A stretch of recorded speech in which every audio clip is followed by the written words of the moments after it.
teman-teman yang mau on cam biar saling tahu nih networking teman-teman dari mana aja. Aku lihat dari pendaftarannya ramai banget nih. Ada yang dari macam-macam, berbagai kampus, berbagai company gitu. Yuk on cam teman-teman.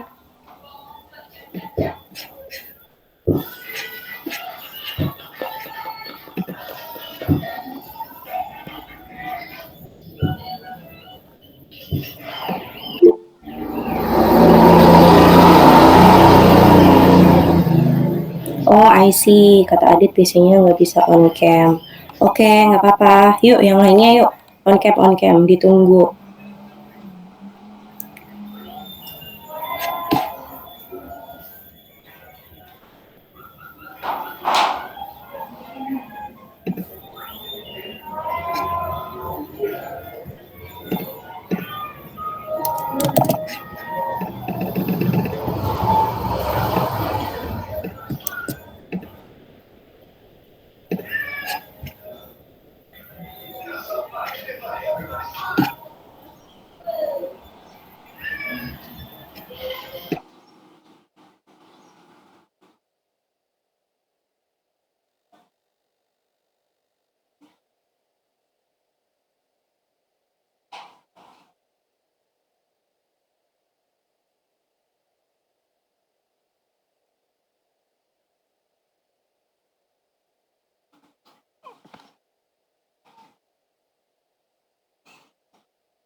Oke, ini udah ada beberapa nih teman-teman yang on cam.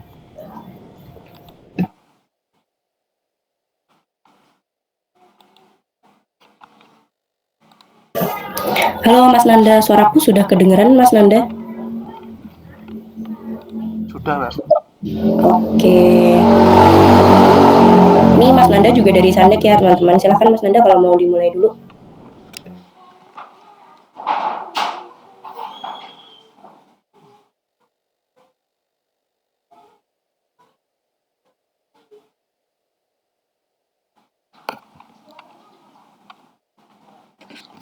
Sebelumnya saya ucapkan selamat datang buat teman-teman peserta webinar pada pagi hari ini yang telah bersemangat untuk mengikuti acara webinar terkait materi technical skill sebagai seorang product manager yang akan disampaikan oleh salah satu speaker dari Sandek atas nama Kak Dea Enita, di mana Kak Dea Enita ini merupakan product manager di Altea Care dan juga mentor PM di Alpiari Academy.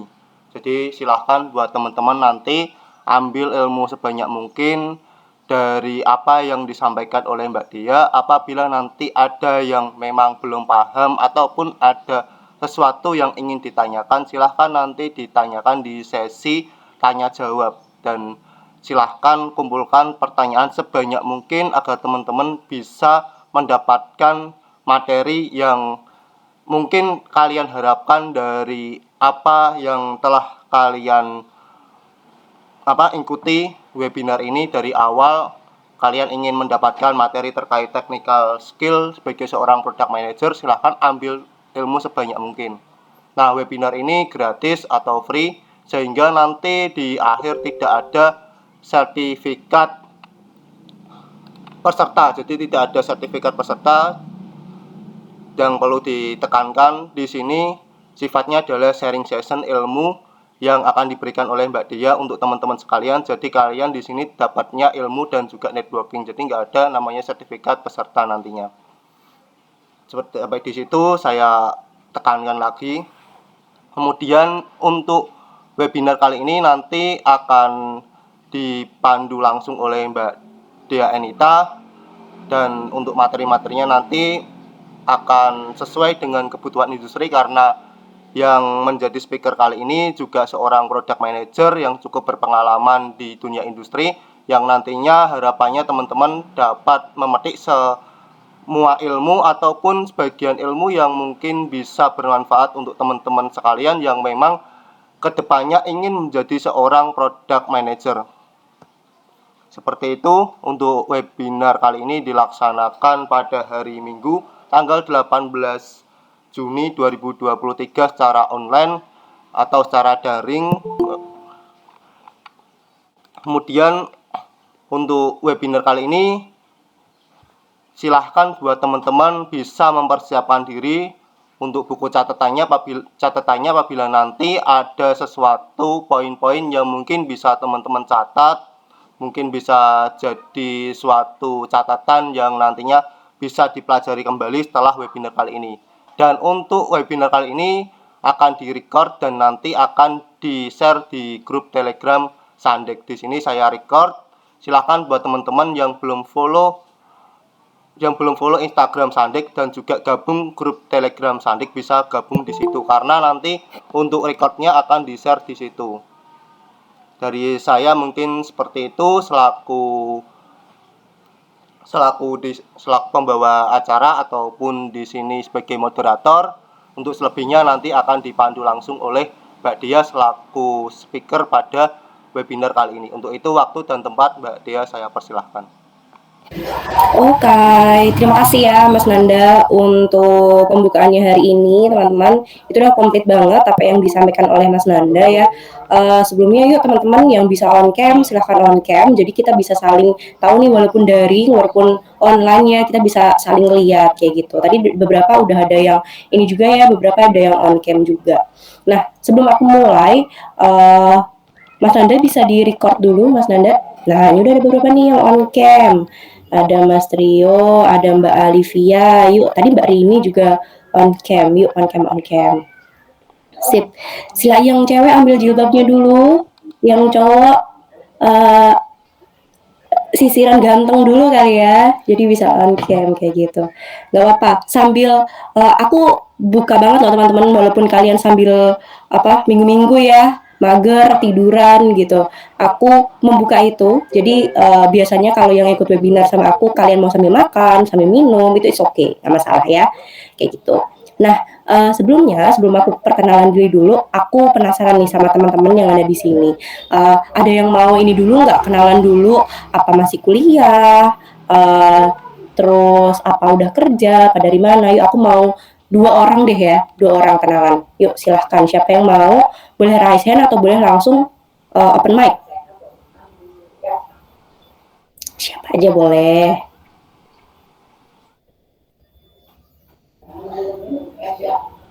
Malu-malu nih kayaknya nih. Biasa nih orang Indonesia kayak gitu, malu-malu nih.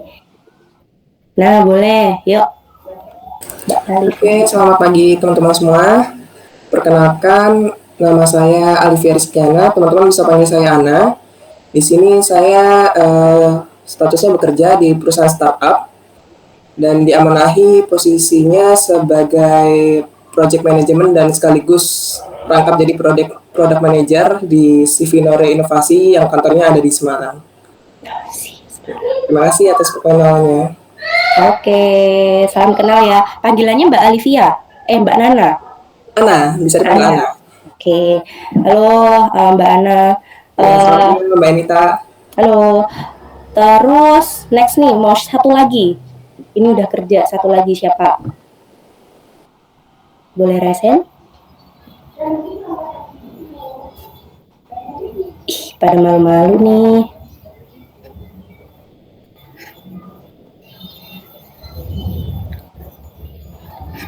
Oke, kalau gitu ini kali ya aku tunjuk tadi yang udah open cam ada Mbak Rini. Yuk Mbak Rini mau kenalan coba. Kayaknya udah open cam tapi malu-malu Halo, gitu. selamat siang Mbak Emita dan teman-teman semuanya. Sebelumnya perkenalkan saya Rini Utari. Di sini bekerja di salah satu software house juga di Semarang, Ken Kreatif. Ya ada tugas untuk handle beberapa project juga, jadi mungkin saya rasa relate untuk mengikuti webinar kali ini gitu. Terima kasih Mbak Emita dan teman-teman semuanya.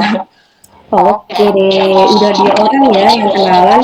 Teman-teman yang lain kalau mau ikut on cam juga nggak apa-apa. Nanti bakalan ada sesi untuk tanya jawab ya teman-teman. Mbak Rini tadi dari Ken ya, Ken Kreatif Semarang. Oke deh, aku langsung share screen aja ya teman-teman ya. Terkait materinya.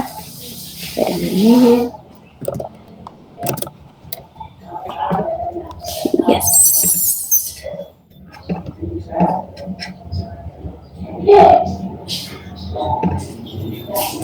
Sudah kelihatan kah? Guys? Sudah Mbak Dea. Oke, sebelumnya kenalan dulu ya teman-teman. Namaku Dea. Di sini kurang lebih pengalaman di product management itu sekitar 3,5 tahun, hampir 4 tahunan. Terus kalau sebelumnya itu aku ngoding Android. Jadi tahulah kalau misalkan untuk hal teknis kayak gitu. Nah, kalau sekarang aku kerjanya di sini nih di Altea Care. Jadi startup untuk healthcare. Jadi ngerjain aplikasi untuk dokter, terus untuk jual beli obat resep, obat bebas kayak gitu. Terus trainer juga di Sandek, beberapa ngisi di berbagai ini ya, macam kayak di IAK, Female Dev, Women Tech Maker kayak gitu. Terus project beberapa yang udah di handle di RCTI Plus, Panin, terus di Cloud Labs, sama beberapa yang sebenarnya juga nggak aku masukin sih kayak gitu. Nah, di sini kayak yang aku bilang ya, aku people who love product managing, public speaking, coding, sama kucing. Kucingku di rumah banyak banget teman-teman. Jadi buat inilah ya, walaupun pusing-pusing gitu, jadi ada yang inilah ya, biar nggak pusing, ambil mainan gitu sama kucing kayak gitu. Nah, untuk yang pertama nih, sebenarnya apa sih role product manager?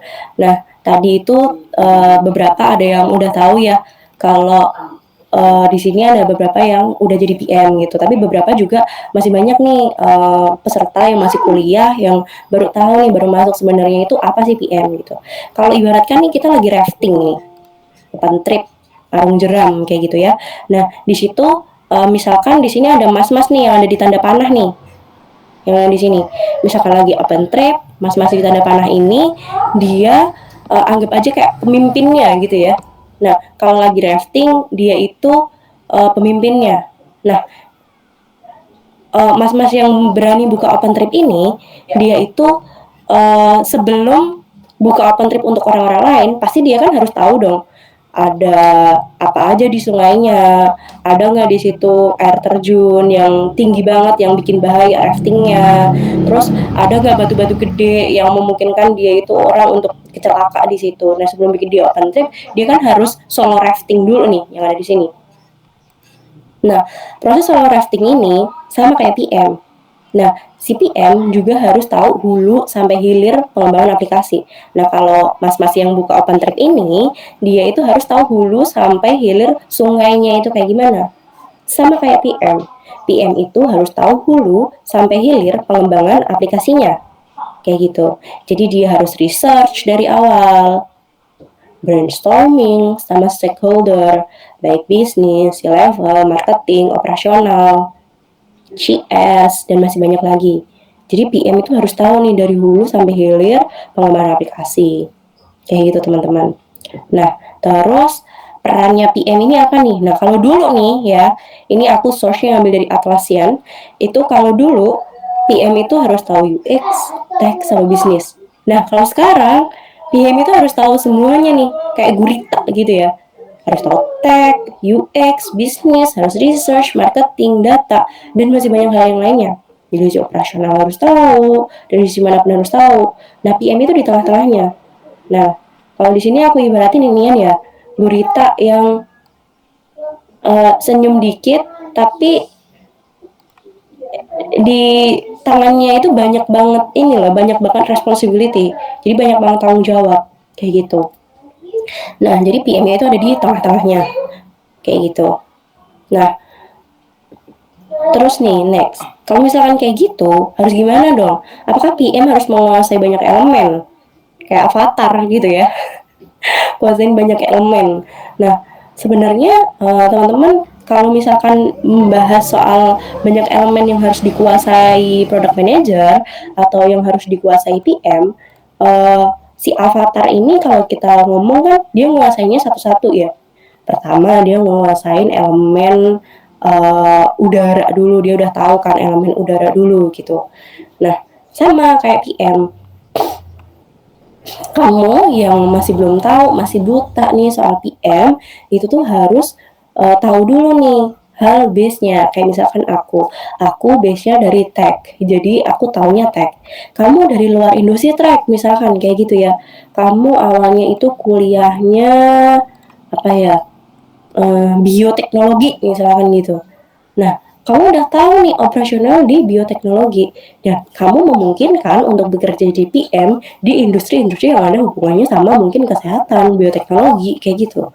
Nah, jadi kamu punya kemampuan atau punya peran dari sisi operasionalnya, kayak gitu. Jadi udah tahu nih, oh kalau kamu bikin flow aplikasinya ya, bioteknologi itu kayak gini, bioteknologi itu kayak gini, misalkan kayak gitu. Nah, jadi PM itu sebenarnya macam-macam. Kamu mau arahnya dari mana dulu nih? Kayak gitu. Avatar kan nggak cuma Eng ya. Ada avatar siapa tuh, avatar yang lain lah. Nah, kan dari suku air misalkan. Nah, kalau dari suku air otomatis dia kan arahnya dari air gitu kan. Menguasainya air dulu. Kalau avatar udara ini udara. Nah, jadi mau dari manapun kamu, itu sebenarnya kamu bisa menguasai dari sisi product manager sendiri. Gitu deh. Nah, aku ini udah dapat 1, 2, 3 slide dulu nih ya teman-teman.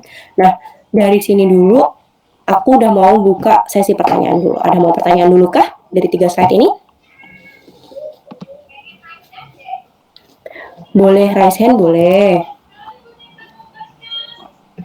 Aku lihat dari sini ya. Raise hand boleh. Terus nanya dari chat juga boleh. Atau lanjut?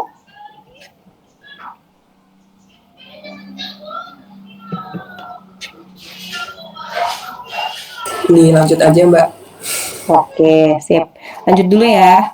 Mungkin teman-teman kalau mau nulis pertanyaan di kolom chat, silahkan boleh ditulis dulu. Nanti bakalan kita bahas ya pertanyaannya kayak gitu. Oke.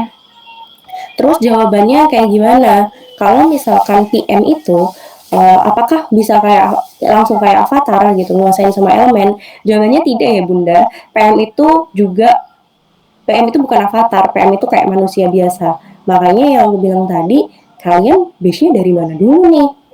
Ya kan, base-nya apakah kalian itu dari teknis, apakah kalian itu dari kuliahnya misalkan manajemen, kuliahnya bahkan matematika gitu.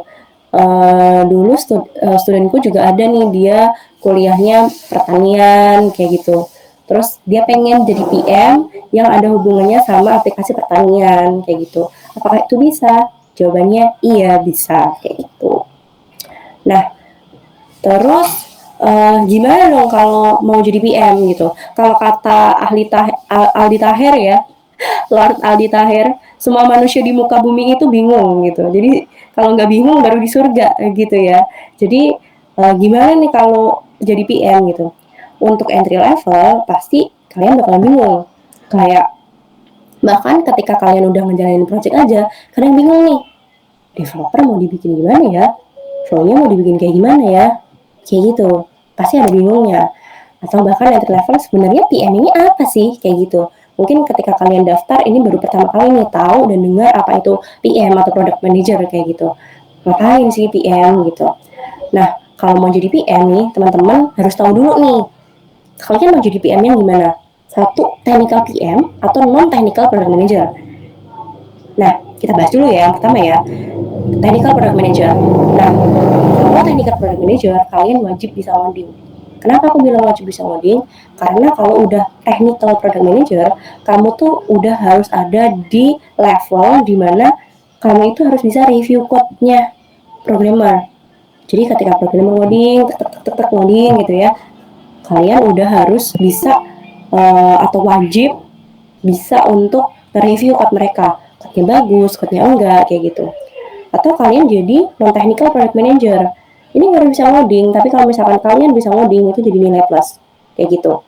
Nah, kalau misalkan kalian jadi non-technical product manager, itu misalkan kayak gini nih, kamu base-nya itu dari mana nih yang aku bilang tadi? Misalkan dari pertanian gitu ya. Kalian pasti kan akan lebih jago nih soal misalkan nih kalian bikin aplikasi untuk jual beli produk pertanian gitu ya. Nah, kalian bakal lebih jago tuh untuk kategori-kategori produknya. Pertanian itu kategorinya apa? Terus penjualannya itu kayak gimana? Penjualan sama tengkulak itu kayak gimana? Kalian akan lebih jago di sana. Kayak gitu. Jadi, apakah salah PM itu nggak bisa ngoding? Ya, jawabannya nggak salah. Tapi, kalau kalian bisa ngoding, itu akan jadi poin plus buat kalian untuk kalian itu jadi PM kayak gitu. Nah, terus kalau misalkan kayak aku nih sekarang ditanyain, apakah aku udah sampai tahap untuk jadi technical product manager, terus aku udah review code-nya si developer? Jawabannya belum. Dan apakah aku berani untuk hal itu? Jawabannya kalau buat sekarang belum. Kenapa? Untuk jadi technical PM itu butuh waktu. Kayak aku sekarang baru 3,5 tahun ya, makanya kayak standar lah untuk jadi PM, untuk bisa jadi SPM atau senior PM gitu. Tapi kalau misalkan menjadi technical product manager yang benar-benar satu step di atasnya, yang udah benar-benar bisa ini pun, kalau dari sisi gaji jelas lebih gede ya, pasti ya. Kalau jadi technical PM yang udah bisa sampai review code, udah tahu nih bagus atau enggaknya dari sisi code-nya, kayak gitu, otomatis itu jauh lebih gede gitu. Nah, jadi butuh waktu yang sangat lama, bahkan bisa sampai mungkin puluhan tahun ya untuk bisa tahu sampai ke tahap kesana, kayak gitu. Tapi kalau misalkan ditanya apakah bisa ngoding, ya bisa gitu, karena biasanya aku orang Android gitu deh teman-teman. Nah, kalian harus tahu dulu nih, kalian mau kemana, technical atau non-technical PM, atau mau jadi business product manager, itu juga bisa. Nah, temanku nih PM di kantor yang satunya, dia anaknya bukan lebih ke technical, tapi dia lebih ke bisnis, itu ada kayak gitu. Itu deh. Terus next nih, minimal variable PM untuk tahu technical. Technical ini maksudnya technical skill ya. Nah, kalian harus paham role tim tech. Kalian harus tahu dulu nih, backend itu apa, frontend itu apa, DevOps itu apa, sistem analis, QA itu apa. Nah, di sini aku udah ada link-linknya sih teman-teman, kalian harus baca di mana. Nanti kalau misalkan kalian mau materinya, nanti bakalan aku share di grup Sandek ya. Jadi kalian bisa ngambil dari sana gitu. Jadi kayak kalau untuk yang baru tahu, untuk yang entry level nih, baru tahu backend itu apa sih? Gampangnya nih, backend itu otaknya aplikasi, teman-teman. Jadi ngurusin otaknya aplikasi, dia itu akan gimana gitu. Terus front end itu ngurusin tampilan, DevOps itu ngurusin server, sistem analis dia bakal bekerja sama kita untuk ngurusin flow sistem kerjanya, kayak gitu. QA itu dia tester lah gampangnya, kayak gitu. Nah, terus minimal variabelnya untuk tahu technical, kamu itu harus tahu minimal jenis struktur data. Misalkan tipe data array harus tahu gimana, terus tipe data string itu kayak gimana, kayak gitu. Dan di sini aku udah kasih linknya nih, nanti tinggal baca aja sih sebenarnya, kayak gitu. Jadi terus scope teknologinya, misalkan kamu tahu nih developernya pakai apa, misalkan pakai Laravel, terus pakai Node.js kayak gitu ya. Tapi udah sampai situ aja. Kalian nggak perlu ngoding, kalian nggak perlu bisa ngoding Laravel, kalian nggak perlu bisa ngoding Node.js, itu nggak perlu. Jadi paling kamu tahu aja, misalkan kamu tinggal nanya sama orang backend, Mas mau pakai teknologinya apa gitu. Misalkan dia mau pakai teknologinya Laravel kayak gitu, atau teknologi apalah ya gitu. Jadi kalian cuman perlu tahu sampai situ aja. Jadi ketika kalian ditanya ini di misalkan si level gitu ya, kalian kan deket juga close to si level juga. Nah itu kalian tahu gitu teknologi yang dipakai itu apa. Terus tahu apa itu algoritma. Nah sekarang pasti udah denger lah ya, konten kreator ngomong algoritma gitu-gitu. Nah tahu algoritma itu apa kayak gitu. Algoritma itu sebenarnya simpelnya kayak how to melakukan sesuatu, kayak misalkan bikin kopi gitu ya. Bikin kopi itu misalkan harus masukin kopinya dulu, masukin gula, terus masukin air. Nah urut-urutannya itulah yang namanya algoritma. Di sistem aplikasi itu juga kayak gitu. Misalkan di e-commerce ya, orang harus masukin keranjang, check out, terus bayar. Nah itu yang namanya algoritma. Terus tahu minimal penggunaan flowchart. Nah di flowchart ini tuh ada masing-masing simbolnya teman-teman. Kayak misalkan simbol start itu harus gimana, terus simbol untuk end atau finish itu kayak gimana, terus simbol proses itu kayak gimana. Minimal kamu tahu melakukannya itu, jadi kan kamu bisa bikin flow gitu ya, untuk flow baik teknikal maupun flow dari sisi operasional kayak gitu. Gitu deh untuk minimal variabelnya. Jeans nanti ini bakalan aku share, tenang aja teman-teman. Jadi nanti kalian bisa langsung nih baca artikel-artikelnya yang udah aku taruh di sini, yang bisa jadi referensi kalian.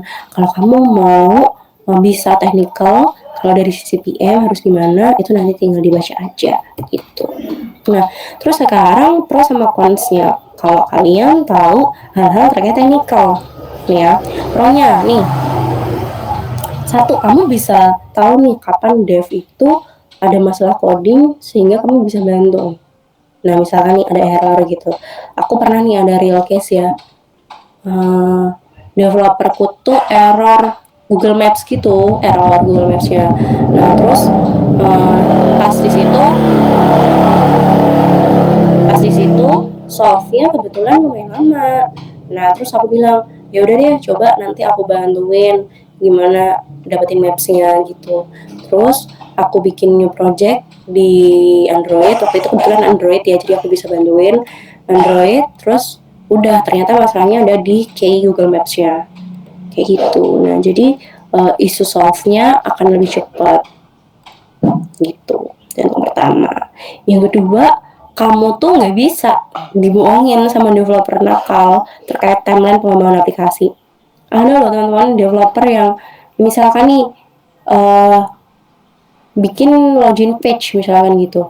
Ada yang tiba-tiba ngomong login page itu harusnya dikerjain selama 2 hari udah selesai gitu ya. Tapi dia ngomong ini seminggu gitu.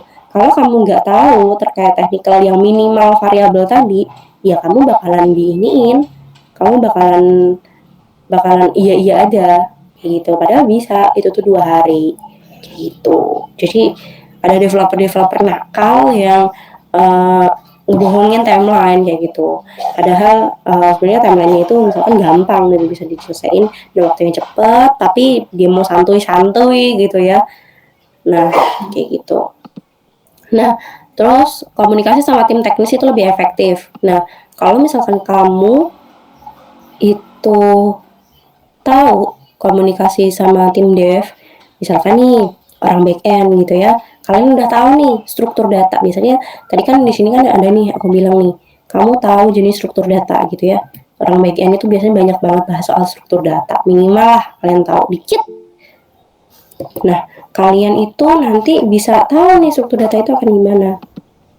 Oke, lanjut ya. Nah terus kamu sekarang nomor 4 ya, kamu bisa tahu nih kompleksitas teknis fitur yang akan dibuat. Misalnya nih, ini ternyata susah banget loh untuk dibikin kayak gitu ya. Kamu bisa tahu nih dari pengalaman kamu, ternyata si login kayak gini biasanya dibuat itu 2 hari. Terus si homepage gitu, misalkan bisa dibuat 1 minggu gitu, kamu bisa langsung tahu kayak gitu.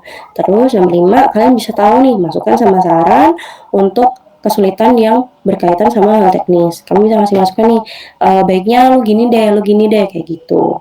Nah, in some case ya, ini some case ya, bukan semua case ya.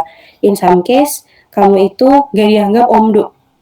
Beda sih kalau misalkan kamu PM, kamu tuh tahu walaupun cuma dikit ya hal teknis, kamu tuh gak dianggap omdo sama developer. Soalnya anggapannya developer itu kan eksekutor ya. Kayak kalau misalkan bikin bangunan, si PM ini arsiteknya, terus si developer ini orang lapangannya kayak gitu. Kalau misalkan arsitek itu nggak tahu nih barang-barangnya natanya harus gimana, kalau kan bakalan dibilang udah deh lu kayak gitu. Pasti kan kalau kayak bakalan udahlah lu nggak bisa apa-apa kayak gitu. Tapi itu yang sama kayak saja kayak gitu. Ada orang yang akan anggap kayak gitu. Tapi nggak semua ya, aku nggak bilang semuanya kayak gitu. Nah, untuk consnya pasti kalau misalkan kamu base-nya bukan IT, pasti bakalan susah nih mahamin di awal. Back end itu apa, front end itu apa. Itu kayak bahasa alien banget lah ya buat yang base-nya itu nggak IT. Terus sulit untuk menyesuaikan di awal sama tim tech karena bahasanya mereka itu kayak bahasa teknis banget kayak gitu. Kayak struktur data itu kan bahasanya bahasa teknis banget ya. Struktur data, terus tadi yang aku bilang array, string, itu makanan apa lah ya. Itu kan pasti kan untuk yang base-nya itu nggak di IT bakalan struggle banget di awal. Tapi apakah bisa? Iya bisa. Tinggal gampang aja sekarang, as easy as googling aja gitu. Kamu tahu struktur data, kamu tahu apa, itu gampang banget kalau sekarang. Gitu sih. Dan sekarang pelatihan-pelatihan PM itu jauh lebih banyak daripada zamanku dulu. Pas awal-awal ketika aku jadi PM kayak 3,5 tahun yang lalu itu kan 3,5 tahun ke tahun yang lalu itu kan belum se-booming sekarang ya PM. Sekarang udah banyak tuh ininya apa sih, pelatihan-pelatihannya lah, dari yang gratis sampai yang mahal banget sampai yang murah itu tuh ada kayak gitu. Gitu deh teman-teman. Nah, jadi kesimpulannya product manager in general ya sebenarnya nggak harus bisa ngoding, tapi bila bisa akan memudahkan pekerjaan dalam development aplikasi. Gitu sih kata Bang Messi ya teman-teman. Jadi apakah kamu harus coding in real life di kehidupan sehari-hari? Jawabannya enggak. Karena yang kamu tadi kayak di tengah-tengah kan, kayak kayak gurita tadi loh, yang kamu tuh harus ngobrol sama stakeholder ini, biar apa? Terus bikin flow, biar apa? Biar aplikasinya itu jadi. Gitu sih teman-teman. Jadi jangan berkecil hati untuk kalian yang masih entry level ataupun kalian yang non teknis ya, ataupun sebenarnya aku nggak bisa ngoding gitu. Apakah aku bisa jadi PM? Ya jawabannya bisa-bisa aja kayak gitu. Dan apakah peluangnya besar untuk jadi PM? Jawabannya iya, peluangnya besar untuk jadi PM. Dan apakah gajinya atau cuannya lumayan menjanjikan untuk jadi PM? Jawabannya iya. Karena nggak cuman bisa ini aja ya, nggak cuman bisa untuk full time misalkan di satu tempat, kamu juga bisa freelance untuk ngerjain freelance untuk pengembangan aplikasi, dan itu seru banget sih kalau aplikasi kalian dipakai banyak orang. Gitu sih. Nah, sekarang aku mau open question nih teman-teman. Silahkan teman-teman kalau misalkan mau tanya boleh open cam, raise hand, atau ini ya. Oke, silahkan boleh.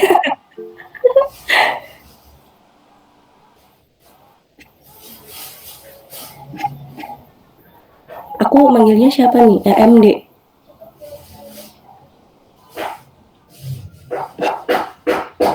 Tapi suaranya nggak kedengeran.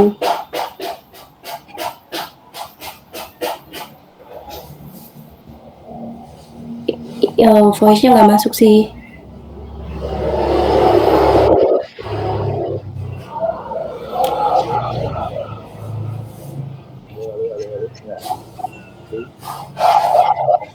Suaranya kecil.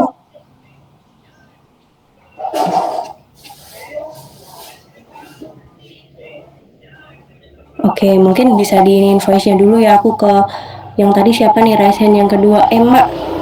Boleh Emma, silahkan. Halo Mbak Enita, selamat pagi. Assalamualaikum.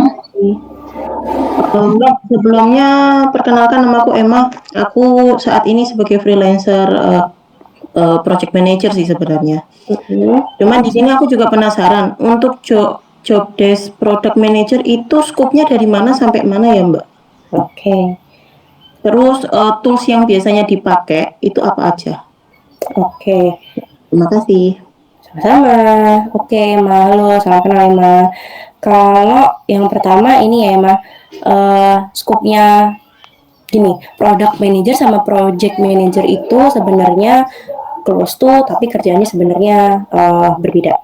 Biasanya kalau project itu kerjain project yang udah nih, misalkan aku dapat project dari mana, kayak tadi aku ngerjain project RCTI Plus gitu ya. RCTI Plus, habis itu selesai projectnya, terus udah kita ngasih berita acara serah terima, aplikasi diserah terimakan pada klien, selesai. Kalau produk itu kayak misalkan Tokopedia. Nih gampang ya, kayak Tokopedia.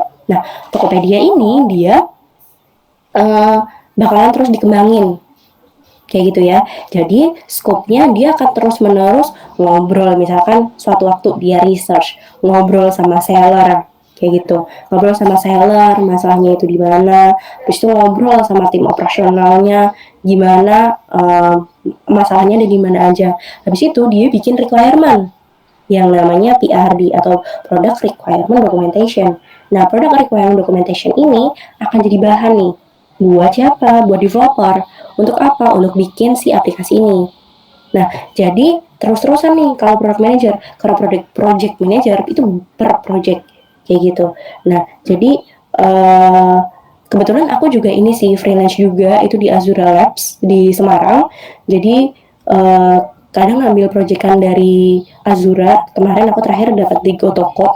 Itu kalau misalnya itu udah selesai ya udah kayak gitu. Baru aku nunggu di next project kayak gitu. Untuk skupnya atau perannya kayak gitu. Kerjanya ngapain kalau produk? Ya tadi bikin requirement, terus ngobrol nih sama tim IT, tim seller kayak gitu. Jadi bukan tim seller ya, seller gitu, langsung ke seller kayak gitu. Nah, jadi sampai apa? Di trace tuh developmentnya sampai mana kayak gitu dia nge-trace. Terus biasanya pakai apa aja sih product manager itu? Satu, bisa pakai Jira. Biasanya big company itu pakainya Jira. Kenapa pakai Jira? Ya dia komplit sih fiturnya kayak gitu. Cuman mahal, karena mahal dia Jira. Terus bisa juga pakai Trello. Terus untuk ini ya, ngetrace kinerja developer, kayak geser-geser ini task gitu, itu tuh pakai ini. Terus kalau untuk documentation, untuk dokumen-dokumennya bikin di mana? Satu, bisa di Google Docs, as simple as Google Docs itu bisa.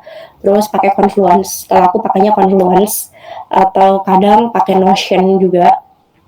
Terus itu untuk ini ya, dokumen-dokumennya. Terus kalau untuk ininya biasanya akan nyimpen ininya ya, nyimpen dikumpulin di mana, dijadiin satu gitu ya. Kalau Confluence itu udah jadi satu, jadi dia servisnya punya Jira sama Confluence, jadi udah jadi satu. Kalau misalnya Google Docs ya udah kita bisa pakai Google Drive, bisa juga pakai Dropbox gitu juga bisa. Terus apalagi ya, oh iya, untuk bikin flow-nya kamu bisa pakai draw.io itu bisa pakai itu, atau bisa pakai Jawemo itu juga bisa. Ketik kali ya, jadi biar gampang ya. Kamu bisa pakai Jira, bisa pakai Confluence, bisa pakai draw.io, bisa pakai Jawemo, bisa pakai Trello, bisa pakai Notion. Miro mungkin Mbak. Nah, Miro bisa, Miro. Biasanya Miro kalau aku kepake buat brainstorming. Ya. Atau aku kadang kalau nggak pakai Miro, aku lebih sering sebenarnya pakai Figma Jam. gitu. Itu free atau berbayar juga? Free Kak Figma Jam. Betul. Kalau Miro itu free-nya kan 3 project ya. 3 project, cuman kan layoutnya kan gede ya. Iya benar. Bisa pakai Figma. Terus apa lagi ya? Servisnya Microsoft juga ada sebenarnya kayak untuk bikin dokumen gitu kan. Itu sih paling. Terjawabkah? Oke. Kalau dari pernyataannya Mbak Enita tadi, kok kayaknya untuk product manager itu hampir sama kayak analis ya Mbak? Maksudnya dia kayak gali requirement dari klien kan, ibaratnya jadi penjembatan antara klien sama si production ya. Itu memang sama atau gimana tuh Mbak? Nah, kayak di awal tadi yang aku bilang, product manager itu benar-benar harus tahu dari hulu sampai hilir. Nah, jadi apa namanya? Yang aku bilang research tadi sebenarnya itu betul, memang dilakukan juga sama sistem analis. Tapi ketika bikin requirement, kalau misalkan PM itu buta nih ya, cuma dapat dari sistem analis, oke gue terima mentah kayak gini gitu ya jadinya. Dan tanpa aku melakukan research juga, itu pasti hasilnya akan beda. Pasti hasilnya akan jauh lebih mendalam kalau PM juga ikut research kayak gitu. Jadi yang aku bilang hulu sampai hilir, kita research, kita cari dulu nih base masalahnya apa, baru kita bantu requirement-nya itu ke tim tech gitu ya. Tim tech nanti tim kita ini juga sama tim tech, maksudnya ngobrol sama tim tech, grooming, terus brainstorming sama tim tech kayak gitu, barulah nanti si tim tech bakalan bikin requirement-nya. Biasanya nanti kita dibantu sama technical lead sih. Oke. Gitu. Kalau ada ya. In some case beberapa company kan nggak ada. Jadi kita. Thank you Mbak Enita atas jawabannya. Oke, terima kasih juga Emma untuk pertanyaannya. So, ini ada yang nanya lagi. Mungkin udah bisa open mic ya, RMD. I don't know, you speak Indonesian or you speak English? Indonesia aja. Oh, Indonesia aja, oke. Iya, jadi saya pertama saya mau perkenalkan diri dulu ya. Nama saya Ramadian, panggil Rama aja. Saya bekerja di salah satu anak perusahaan Telkom, di IT service juga. Cuma kita lebih penekanannya ke managed service ya. Klien kita kebanyakan si BPD. Menarik nih sebenarnya untuk posisi product manager ini ya. Kalau saya perhatiin di beberapa company lain ya, di luar company saya, memang ada posisi product manager. Tapi herannya di tempat saya tidak ada. Oh iya. Ya, dengan produknya cukup banyak, klien cukup banyak, tapi posisi product manager ini tidak ada. Hanya role play-nya yang disebutkan tadi itu di tempat kita lebih mirip ke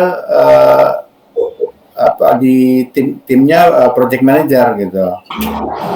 Cuma ada tambahannya kalau di project manager itu kan mereka maintain schedule ya. Selain penguasaan terhadap hulu hilir, kemudian pengaturan jadwal juga. Terus juga nanti begitu proyeknya sudah selesai, submit ke operasional, si project manager ini juga support operation juga gitu. Nah, hanya kalau dulu kayak ada CR yang udah production itu juga di-handle project manager. Kalau sekarang existing customer gitu ya, itu di-handle sama account manager gitu. Makanya saya bilang nih, kalau memang ada posisi project manager nih kayak ada small portion yang dia spesifik handling untuk produk yang sudah di production gitu ya, atau memang new product juga dia support untuk product manager ini? Tergantung si company-nya itu udah punya sistem apa belum. Kalau kayak company-ku itu tuh dia si Althea Care ini, kita kan di bawah Rumah Sakit Mitra Keluarga Group ya. Nah, si Althea Care ini sebelumnya raw, belum ada apa-apa. Bahkan sekarang si toko kesehatan yang transaksinya udah gede banget pun itu raw, jadi bener-bener dari awal, dari scratch itu tuh bisa. Tapi terus-terusan mau bikin apa lagi nih habis ini. Jadi awalnya obat bebas dulu, habis itu obat keras, habis itu chat sama dokter yang tebus obat. Terus jadi ada enhancement terus. Ya, itu new CR gitu kan, nggak masuk ke maintenance atau apa gitu. Nah, jadi bedanya ya, kalau misalkan di in project sama in product gitu ya. Kalau in project pun aku ngerjain juga gitu project di Semarang kan aku juga freelance juga project.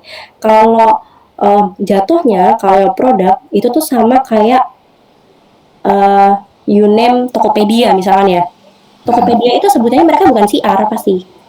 Mereka sebutannya enhancement. Jadi terus-terusan dibikin dan itu tuh punya si Tokped sendiri. Sama kayak Altea Care. Itu punya si Altea Care atau Mitra Keluarga Group. Nah, kalau project mungkin tadi kan anak perusahaannya Telkom ya, jadi punya Telkom. Iya. Pasti request CR-nya itu tuh yang request CR Telkom. Enggak juga sih, klien kita Telkom, di luar Telkom. Sih. Oke. Jadi pasti yang ngajuin CR itu kan jadi kan klien bukan orang internal kan? Bukan. Nah, iya kayak gitu. Jadi oke. Jadi ini lebih ke ininya ya, yang non komersialnya ya. Nggak cuma non komersial sih, tapi ya. Semua include, tapi ini tuh lebih ke kayak ada orang in-house yang ngerjain punya kita sendiri kayak tim tech, ada tim teknologi yang itu tuh selalu mengembangkan itu. Jadi kita tidak mengerjakan punya klien, tapi kita mengerjakan punya kita sendiri itu.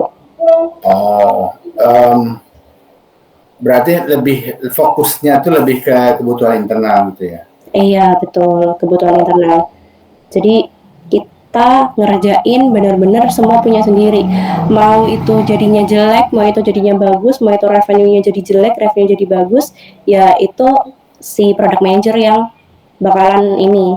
Ya. Nah, mungkin itu kali bedanya ya. Karena di kita untuk kebutuhan internal sendiri kebanyakan tidak ada yang handle, justru karena lebih banyak fokus ke klien gitu. Karena mungkin ininya kali, cara pandangnya kali ya.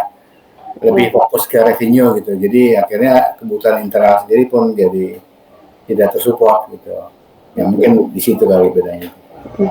Tapi kayaknya seperti banyak irisan sama ini ya, kayak tadi si Mbak Emma tadi menyebutkan kok agak mirip kayak fungsinya bisnis analis ya gitu ya, bener ya?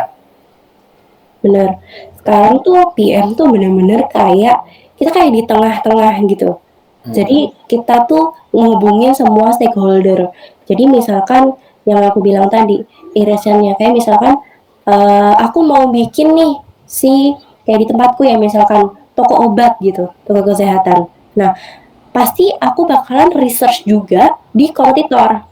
Kenapa? Kalau nggak research di kompetitor, hasilnya misalkan aku terima mentah dari tim data gitu. Ada tim data di tempatku. Aku research cuman dapat dari tim data, pasti hasilnya akan beda. Bahkan kalau di tempatku aku udah bisa bikin sampai low level viability-nya. Jadi sebelum ke tim UI UX udah low level viability, misalkan gue mau gini gitu, dibikin gini. Nah, udah sampai ke tahap situ. Biar apa? Biar satu, proses desainnya lebih cepat. Dua, brainstorming sama developer lebih cepat. Karena mereka tahu produk itu maunya mau dibawa kemana produknya. Gitu, dan nggak kemana-mana gitu. Kalau misalkan itu kita nggak research ini bakal banyak asumsi dan bakal kemana-mana, nggak di lock ke satu tempat gitu. Kalau di ini akan di lock di satu tempat. Dulu awalnya aku gitu sih, kayak 1 year pertama kali ya jadi PM itu tuh kayak kemana-mana nggak jelas gitu, requirementnya nggak jelas gitu. Tapi makin kesini kayak makin tahu ini harus di lock, harus jelas, harus ini kayak gitu sih. Ya, oke. Saya dapat sih poinnya sih. Jadi product manager itu concernnya lebih ke enhancement untuk lebih memperbaiki kualitas dari produk ya. Ya, kalau PM kan dia karena dia project based, jadi kan temporer. Terus kadang-kadang karena kita temporer fokusnya itu hanya mendeliver gitu ya. Nah, tim project itu kadang-kadang mereka tidak terlalu concern soal mutu produk gitu. Benar ya? Betul, betul. Jadi PM itu konsennya ke produk. Oke, agar. Terima kasih Mbak penjelasan. Sip. Terima kasih juga Mas Rama ya. Iya, Nah, aslinya mana Mas? aslinya Bintaro, Jakarta. Oh, di Bintaro. Aku di Bintaro juga, by the way. Sektor 9, aku di sektor 9. Oh, dekat tanggaan kita. Oh iya. Oke. Jadi teman-teman bener ya yang tadi kayak produk sama project itu kayak bener-bener close tuh. Cuman bedanya kayak scope-nya gitu. Kita ngerjain punya siapa? Punya sendiri apa punya klien gitu. Oke, next. Mas Aditya Haji. Tes. Ya, selamat pagi. Perkenalkan, nama saya Aditya Haji Nugroho. Saya saat ini ya sedang bekerja di software house di daerah Semarang dan belum ada 1 tahun. Serta mau sebenarnya sedang akan lanjut studi lagi sih S1 gitu. Nah, saya ada 2 pertanyaan. Yang pertama itu, apabila kita ingin membuat sebuah produk, sebenarnya struktur timnya itu seperti apa? Kan di sini juga ada project manager. Bagaimana dalam mengatur itu dan strukturnya bagaimana? Terus yang kedua itu tadi kan disebutkan ada teknologi seperti Laravel, Node.js seperti itu. Nah, apabila membuat produk, bagaimana teknologi yang digunakan? Apa saja? Ya, misalnya kayak sekarang kan kayak mungkin di Jakarta atau di mana itu kayak Laravel udah cukup misalnya seperti itu loh. Nah, apa saja pertimbangannya? Apakah scalability-nya dan sebagainya gitu. Terima kasih. Oke. Yang pertama yang aku jawab dulu struktur timnya ya. Struktur timnya itu biasanya tergantung sama kebutuhan. Cuman pasti kalau misalkan kamu tuh punya misalkan anggap aja aplikasi Android, iOS, web gitu ya, pasti harus ada orang back end, harus ada orang front end, harus ada orang Android. Kalau misalkan Androidnya native, ya udah dia bisa Android Kotlin. Kalau dia native iOS juga harus bisa iOS Swift.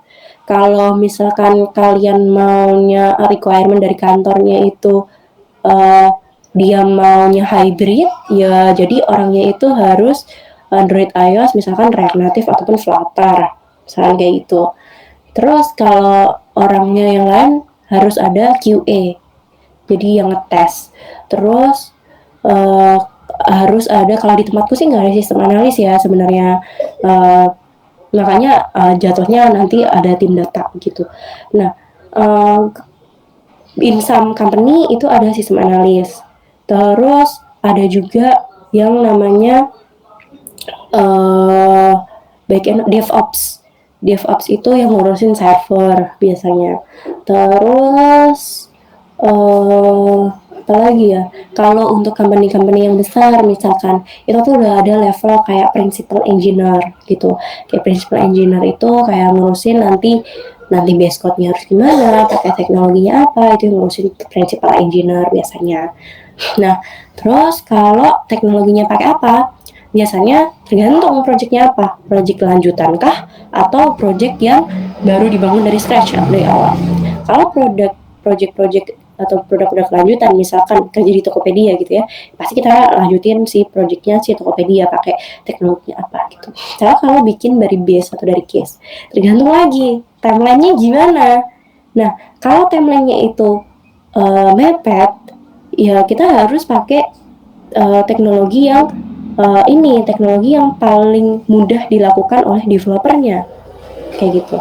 Kalau misalkan temanya lebih panjang, kita pakai teknologi-teknologi yang misalkan udah di research, udah oke, ini bagus nih kita pakai. Misalkan pakai kita database-nya pakai MongoDB misalkan. Kayak gitu. Tapi sebenarnya ada developer nih yang belum tahu nih developernya pakai MongoDB itu gimana. Ya udah harus ada waktu untuk research, harus research dulu si MongoDB. Kayak gitu. Gitu sih. Sama satu lagi tadi apa yang terakhir ya? Teknologi itu, kalau misalnya bikin produk itu, apakah misalnya pakai Laravel atau Node.js? Tadi kan disebutin teknologi-teknologi itu sama di presentasinya, waktu di presentasi. Nah, kan misalnya kan kalau Laravel itu kan kayak udah full stack framework gitu kan, dan kalau Node.js kan kita bisa lebih leluasa untuk menginstal library gitu kan biasanya. Secara teknisnya bahasanya gitu. Nah, kalau saya lihat di Tokopedia itu, setahu saya itu kan menggunakan bahasa pemrograman JavaScript yang environment-nya di JavaScript semua. Nah, sebenarnya perbandingannya gimana sih? Apakah cukup menggunakan teknologi yang ini atau bagaimana, atau kita pakai yang bisa pisah antara back end dan front end-nya gitu misalnya gitu. Sebenarnya kalau lebih bagus jelas harus dipisah. Antara back end sama front end itu tuh jelas harus dipisah. Kenapa itu lebih bagus untuk dipisah? Karena satu, maintenance lebih gampang. Dua, kemungkinan untuk dia dihack itu akan lebih sedikit daripada ini. Jadi kayak proses renderingnya juga nanti akan lebih cepat kayak gitu. Tapi yang tadi balik lagi ke timeline. Kalau misalkan timelinenya singkat, terus cuman cukup untuk bikin Laravel gitu ya, ya udah dibikin dulu Laravel, baru nanti kalau misalnya mau enhancement kita bisa pakai teknologi yang lain kayak gitu. Nah, kalau real case-nya ya, kalau misalkan di apa namanya, untuk pemisahan tadi, sebenarnya untuk tentang teknologinya itu tuh itu 100% sebenarnya ada di tim tech, pasti ada di tim tech. Tapi tim produk itu tuh bisa ngasih masukan atau ngasih saran, gini aja atau gini aja kayak gitu. Tapi untuk yang penentuan awalnya, penentuan utamanya itu pasti ada di tim tech sih. Jadi kita bisa ngobrol sama tim tech, enaknya kita pakai apa ya, kayak gitu, ngobrol bareng-bareng, enaknya gimana ya, kayak gitu. Jadi kayak PM nggak usah pusing sendiri sih kamu pakai teknologi apa, karena tim tech mereka juga dibayar untuk nentuin si tech stack-nya mau dibikin apa. Itu sih, apakah terjawab? Ya, terima kasih. Sip, boleh Mbak Rini. Oke, izin bertanya Mbak Deanita. Nah, ketika kita ngembangin suatu produk itu kan pasti ada kayak suatu fitur baru mungkin gitu ya Mbak. Nah, sebelum si fitur baru ini launching, itu dari PM sendiri apakah dia harus ikut kayak QA, itu harus terlibatkah atau cukup lihat log-log di product management aplikasi, atau prosesnya itu kayak gimana ya sebelum di deliver sebaik mungkin gitu sebelum di launching gitu sih Mbak, untuk pemeriksaan akhirnya gitu gimana. Terima kasih Mbak Anita. Oke. Kalau di tempatku itu pasti ada UAT PM. Jadi setelah QA ngetes, ya, QA udah selesai nih ngetes, nanti pasti QA ngabarin ke aku, Mbak udah siap nih di UAT. Jadi PM juga ikut ngetes, tapi nggak semua case. Misalkan PM itu cuma ngetes positif case. Misal dari keranjang, check out, bayar selesai. Itu udah selesai. Ya, terus kayak kita bisa juga sih kayak mau random test gitu juga boleh. Jadi sebelum masuk ke production, PM itu pasti ngetes dulu. Biar apa? Ya kita kan bertanggung jawab ya atas semua yang naik ke production.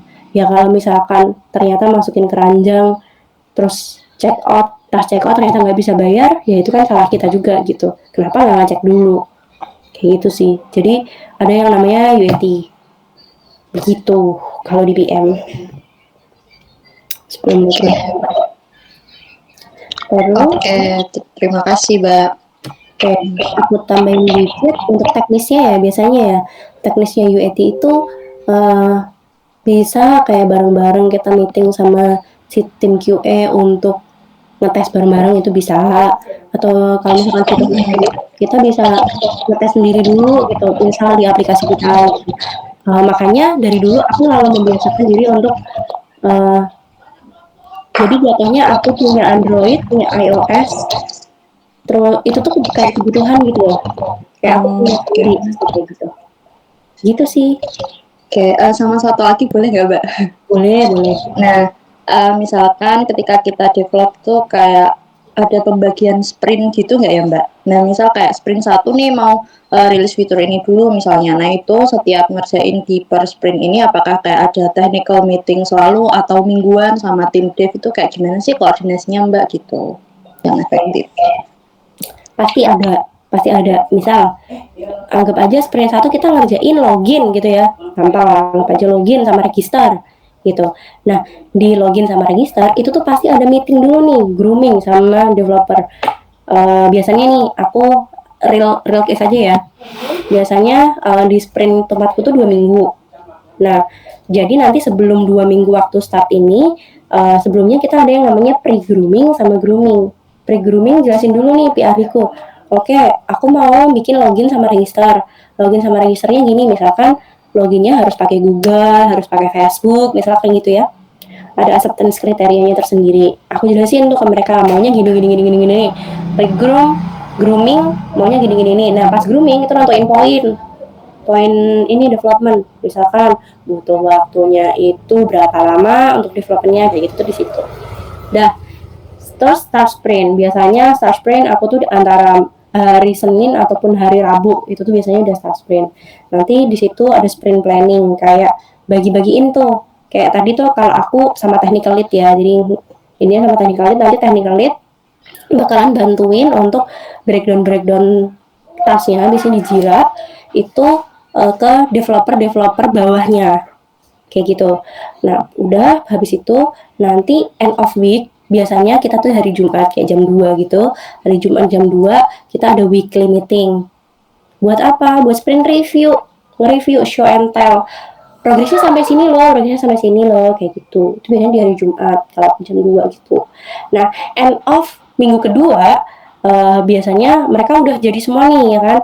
Si login sama register udah jadi, show and tell, share screen gitu.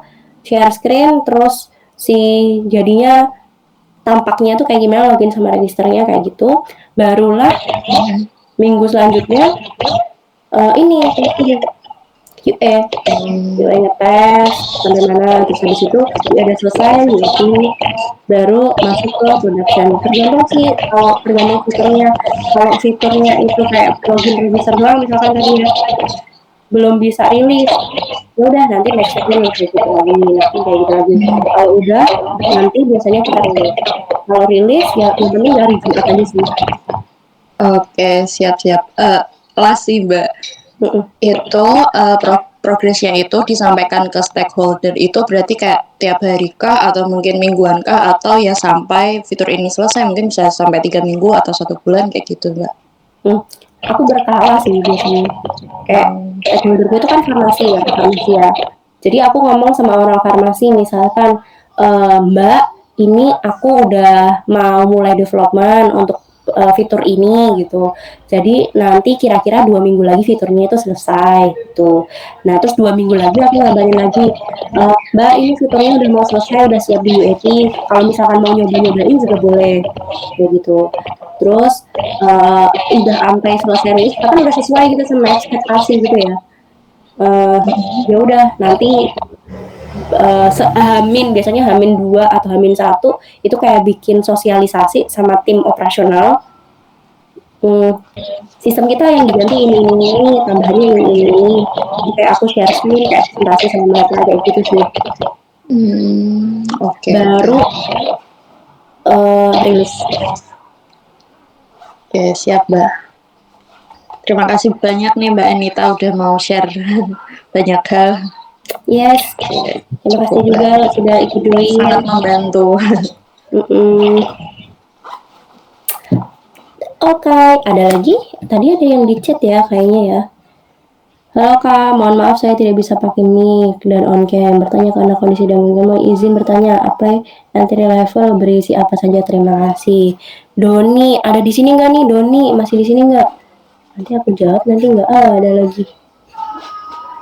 Doni. Oh kayaknya nggak ada, cuman nggak apa sih aku jawab ya entry level itu harus ngapain. Oke, entry level portofolionya harus ngapain? 1, ikut seminar kayak gini. Kenapa? Karena ikut seminar kayak gini walaupun misalkan ini kan gratis ya, biasanya kalau gratis tuh kebanyakan nggak ada sertifikatnya. Nah, tapi kalian bisa ini nih tulis nih di CV aku udah ikut pelatihan kayak gini sama siapa, sama Sandek gitu ya, sama Sandek. Jadi aku bisa tahu nih kemarin itu bahasnya apa, objektifnya apa kayak gitu. Rajin-rajin aja cari-cari pelatihan yang gratis, banyak kok pelatihan yang gratis.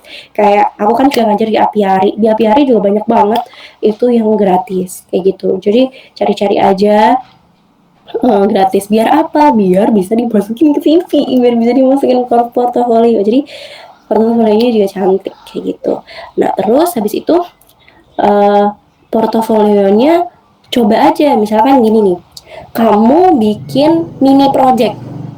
Nah, mini projectnya ini kayak gimana. Mini project misalkan kamu pura-puranya bikin kayak e-commerce gitu. Nah, kamu terus bandingin tuh Tokopedia, Shopee kayak gitu. Sebenarnya ini juga aku udah tulis di save di Mediumku, nanti aku ini ya aku taruh di kolom chat untuk link Mediumku. Nah, kamu bisa tuh screenshot nih Shopee tampilan keranjangnya gimana, Tokopedia tampilan keranjangnya gimana, terus kamu bandingin. Dan kamu bikin kayak simple project yang bisa kamu bikin dari Figma Jam bisa, dari Figma bisa, simple aja. Kayak oke, kalau aku mau bikin e-commerce tuh kayak gini. Nah, itu bisa dijadiin portfolio. Nah, enak jadi PM tuh itu. Gitu. Jadi kayak kamu bisa memperbanyak portofolio dengan cara seperti itu. Share aja deh di LinkedIn kayak gitu. Pasti bakalan ada yang nyangkut kayak komen, ngasih masukan, ngasih saran, gini gitu. Nanti dari sana impression kamu pasti bakalan naik. Ya itu deh, kamu bisa apply ke company. Biasanya entry level kebanyakan ini sih nargetin ke jangan ke big company dulu, pasti ini sih agak susah gitu. Coba aja ke company-company yang lagi merintis, nanti lama-kelamaan baru kalau udah ada pengalaman ganti company kayak gitu. Gitu sih.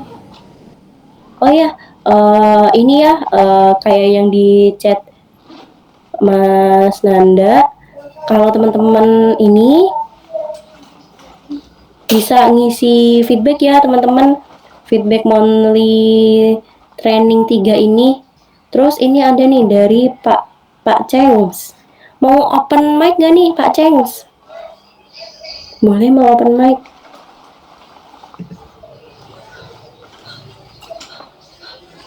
Oh, oke. Nggak mungkin ya aku jawab langsung. Apakah pekerjaan project manager sifatnya manajerial wajib punya kemampuan teknis sebagai programmer? Tidak harus. Jadi in real life sebenarnya kita itu nggak ngoding langsung gitu.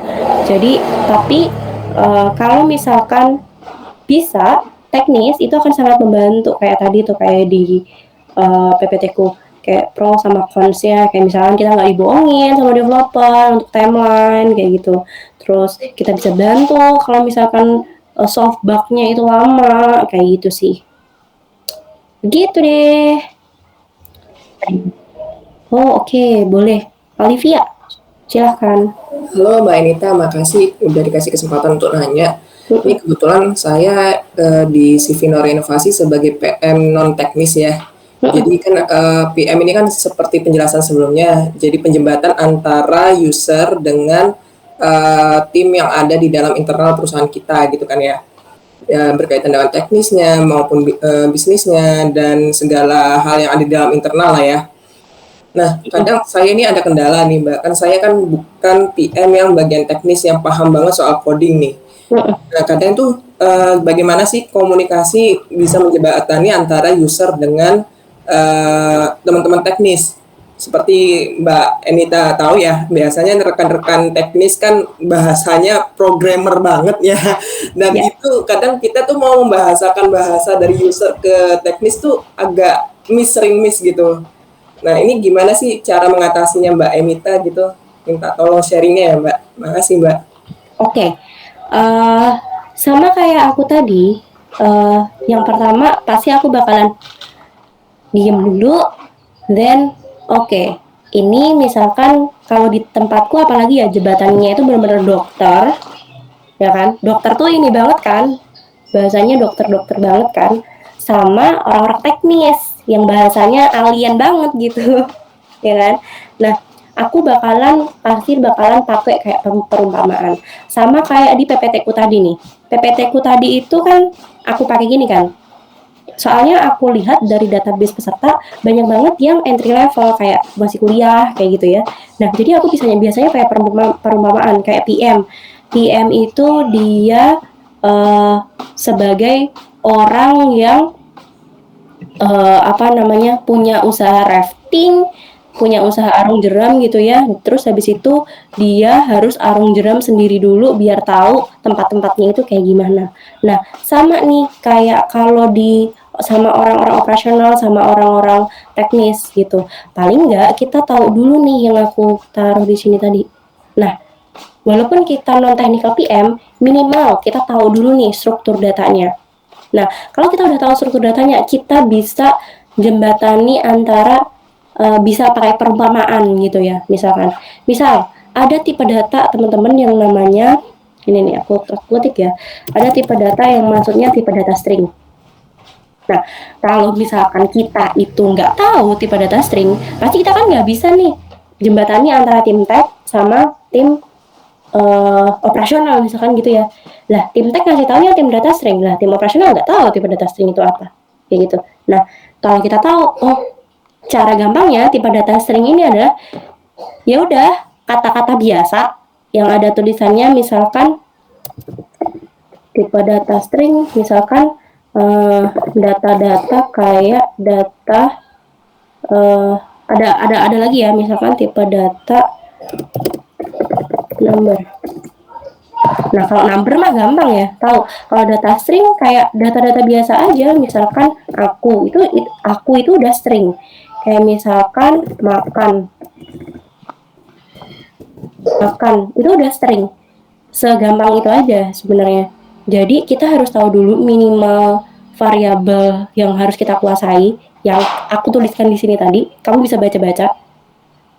Nanti aku share juga di grup Sandek. Terus barulah kamu bisa jebatani tuh. Soalnya mau nggak mau ya, sebenarnya ya, PM kalau di industrinya itu industri tech, mau nggak mau harus belajar. Ya emang susah sih, tapi ya itu mau nggak mau. Tapi kalau misalkan kamu udah mau belajar, percaya deh nanti kamu pasti bakalan meningkat kok. Entah meningkat kamu bisa dapat proyekan yang lain, gaji kamu nambah, kayak gitu. Jadi seiring pertambahan kamu kamu bakalan dapat benefit-benefit lain gitu sih. Terjawabkah? Oke, makasih Mbak Enita. Jadi ini pertanyaan lanjutan ya. Kan harus mau nggak mau kan emang harus belajar gitu kan. Dan kira-kira nih dari pengalamannya Mbak Enita selama menjadi PM, awal mulanya itu kayak gimana sih Mbak sampai akhirnya bisa menghandle segala project itu? Mbak Enita mulainya kayak gimana waktu itu? Oke, kalau aku dulu tuh emang aku base-nya kan IT, ya kan? Base-nya aku IT, jadi mungkin rada inilah kali ya. Aku kuliahnya IT, terus habis itu aku rajin ikut pelatihan-pelatihan gratis. Jadi dulu sebenarnya aku tuh ikut pelatihan gratisnya Sandek awalnya. Oh, oke. Ikut pelatihan gratisnya Sandek. Jadi langsung di Semarang tuh di SDK dulu. Nah, aku ikut gara-gara rajin, terus anak-anak Sandek lain, udah ayo aja jadi pengurus aja kayak gitu. Ya udah boleh gitu. Di pengurus, terus habis itu sering ngisi-ngisi gini. Nah, terus ada yang kenal aku nih di Jakarta gitu.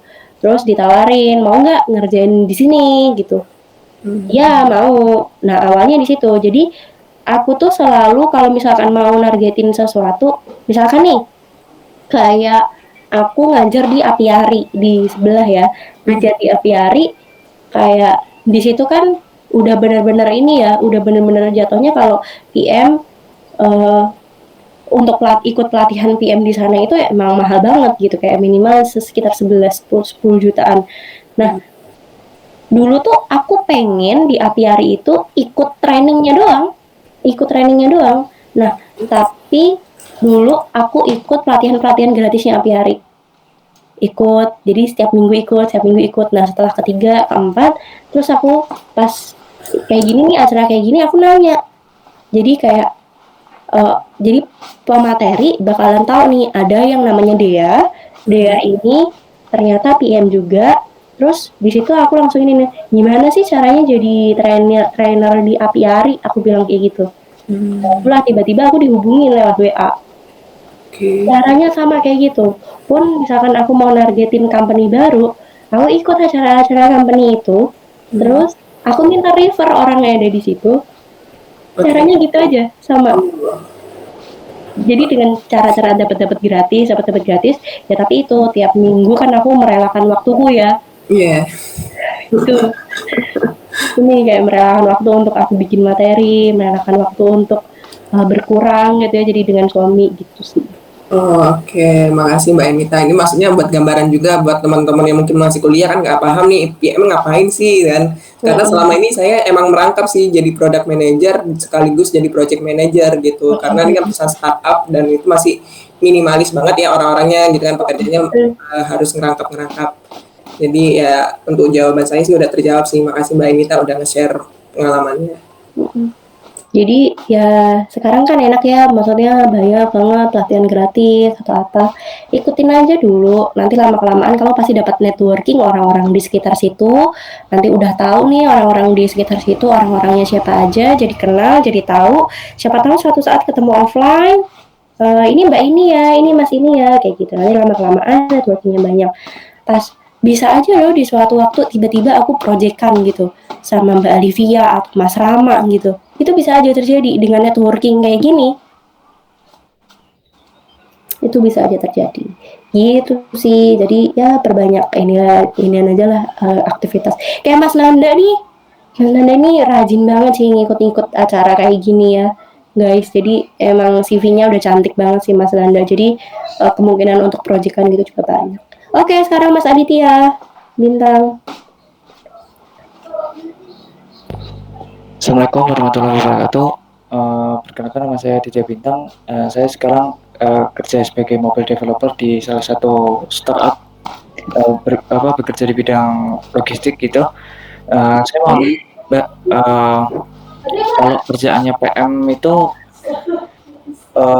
tadi kan ada kemampuan bisnis juga ya seorang PM itu. Nah itu tuh di bagian bisnisnya itu kita ada nggak sih kayak negosiasi juga atau gimana dengan stakeholder yang berkaitan dengan bisnis gitu atau cuma sekedar kayak saya cuma tahu bisnis di mana kliennya bilang ke saya tentang bisnis itu dan apps-nya seperti apa. Nah nanti tinggal kita definisikan ke tim tech-nya kayak gimana. Nanti kita langsung bagi tugas ke tim tech-nya kayak gitu. Atau gimana Mbak kira-kira? Soalnya saya kan juga awam juga, saya juga pengen belajar dan saya ada rencana untuk switch ke PM juga gitu. Terima kasih. Oke, pertanyaan bagus nih. Jadi kalau kamu itu, apakah kamu tuh harus tahu soal bisnis? Bagusnya adalah iya, taunya misalkan nih, tergantung bisnisnya apa dulu. Kayak kalau di tempatku bisnisnya itu kan healthcare, kesehatan gitu ya. Kalau logistik, jadi kamu harus tahu seluk-beluknya logistik gitu ya. Kalau di healthcare, apakah aku harus tahu dan bisa berkomunikasi dengan si level? Jawabannya iya. Kenapa? Karena kalau misalkan aku itu udah si level nih, misalkan tahu nih sama aku nih. Nah, udah tahu dari sisi bisnis, misalkan si toko kesehatan itu pas jualan obat harus di check out, dibikin kayak gini gitu ya, biar nggak melanggar nggak melanggar ketentuan dari sisi kesehatan gitu misalkan. Nah itu ini apa sih namanya, harus tahu gitu. Jadi ketika misalkan nih klien ngomong A gitu ya, kayak misalkan si level ngomong A gitu. Nah kamu tuh harus jadi jurnalis 5W 1H. Aku selalu menekankan sama studentku gitu. Kayak ketika kamu dapat requirement dari tim bisnis atau dari si level atau dari siapapun, kamu harus 5W 1H. Misalkan kamu dapat fitur A gitu ya. Fitur A ini mau gimana? Terus siapa yang pakai? Kenapa dipakai? Mengapa dipakai? Kapan mau dirilis? Terus pokoknya 5W 1H aja jadi jurnalis. Harus tahu seluk-beluknya. Kalau kamu tahu seluk-beluknya, otomatis kamu tahu seluk-beluk bisnisnya kan?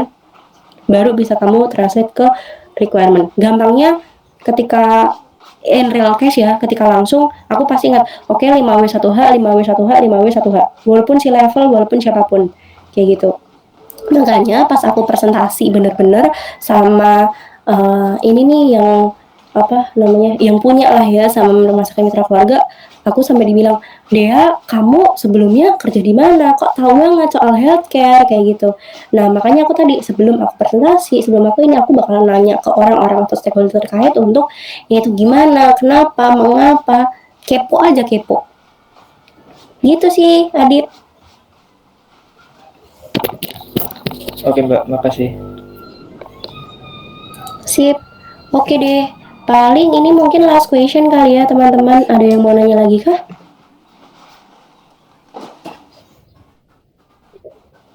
Ada? Oke, mungkin udah banyak tadi ya teman-teman ya pertanyaannya. Terus, oh iya benar kata Mas Rama tadi, harusnya sama tim sistem analis ngobrolnya tidak 100% teknis. Iya benar, karena sistem analis itu dia lebih ke apakah ML Ops sama ini, oh machine learning ya maksudnya ya? Yes, oh oke. Kalau selama ini di machine learning, kalau aku pernah ngerjainnya, bentar, machine learning. Belum pernah sih aku ngerjain machine learning. Belum pernah. Jadi aku yang belum pernah ngehandle itu di industri ke machine learning sama AI, aku belum pernah. Kayak yang udah pernah itu baru di health tech, sport pernah, terus di travel pernah. Kalau di bener-bener ke machine learning belum sih, karena kalau di health tech itu tuh urusan soal data itu tuh bener-bener strict, karena kayak rekam medis pasien, iya kayak rekam medis pasien itu tuh benar-benar strict untuk urusan kayak gitu. Jadi kalau healthcare jarang banget sih yang pakai kayak machine learning untuk di dalamnya kayak gitu. Paling ini sih kayak mungkin search-nya mungkin ya kayak searching obatnya gitu-gitu, itu tuh udah pakai kayak Elasticsearch kayak gitu biar search-nya lebih cepat kayak gitu. Tapi jatuhnya itu bukan machine learning sih gitu. Oke deh, teman-teman, ini paling udah, ini udah hampir 11.30. Aku sebelumnya mau ini dulu dong, mau sesi foto. Silakan teman-teman untuk open cam. Ini nanti mau aku masukin ke LinkedIn-ku. Siapa tahu aku bisa tag kalian ya di LinkedIn gitu. Soalnya kemarin pas aku share juga impressionnya lumayan banget sih di LinkedIn. Ya open cam, kita foto dulu teman-teman. Ya foto dulu.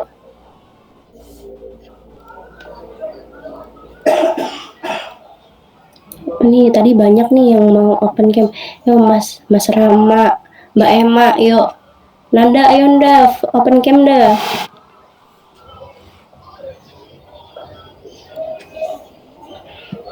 Nah, nantul. Oke, last ya, buat ini sebelum kita foto, aku mau tanya dulu deh teman-teman, dari hari ini itu dapat apa aja? Dari apa namanya pelatihan ini dapat apa aja? Yuk salah satu share deh, boleh raise hand.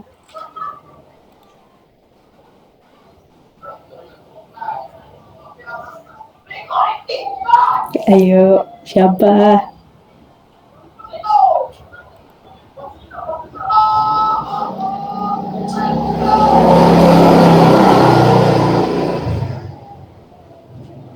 Boleh deh aku tunjuk deh ya. Tadi kan udah Mbak Alivia tuh yang di awal, sekarang Mas Rama deh.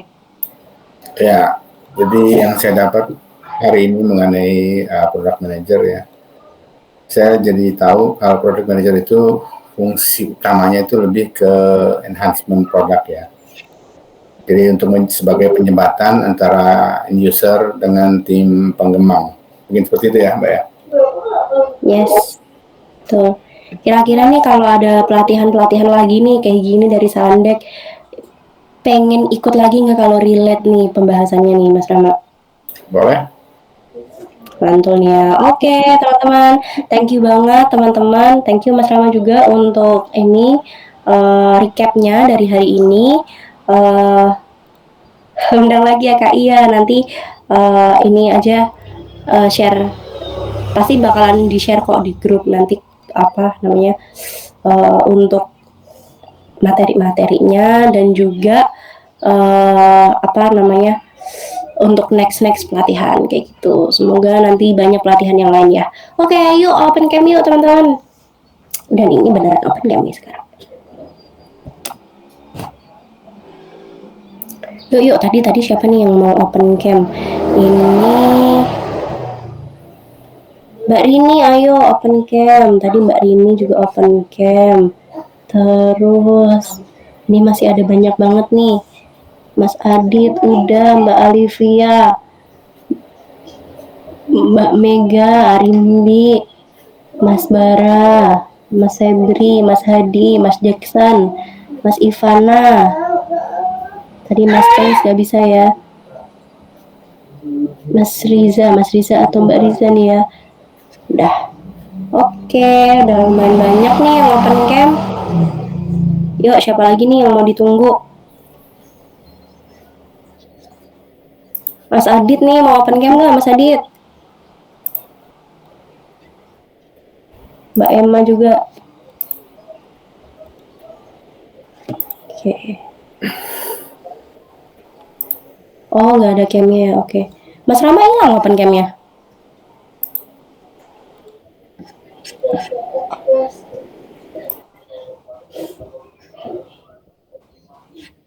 Oke deh.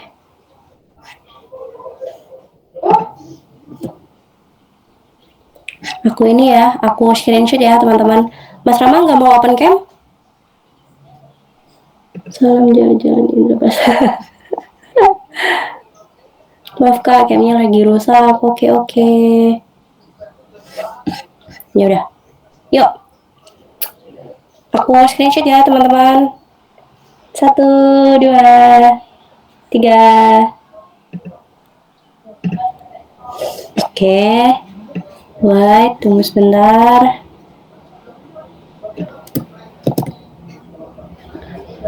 Wait a minute. Sekali lagi teman-teman. Oh, Nanda juga udah ini ya. Yuk. Lagi. 1, 2, 3. Oke, sip. Terima kasih banyak teman-teman untuk antusiasmenya hari ini. Pertanyaannya banyak banget, beragam. Semoga kita nanti bisa ketemu ya di next event, next apapun lah ya, event offline, online, ataupun mungkin ketemu di next project mungkin ya. Kayak gitu. Boleh nanti kapan-kapan kalau ketemu sapa-sapa juga boleh. Oke? Thank you semuanya. Terima kasih. Oke, terima kasih. Bye. Aku Ya. ya.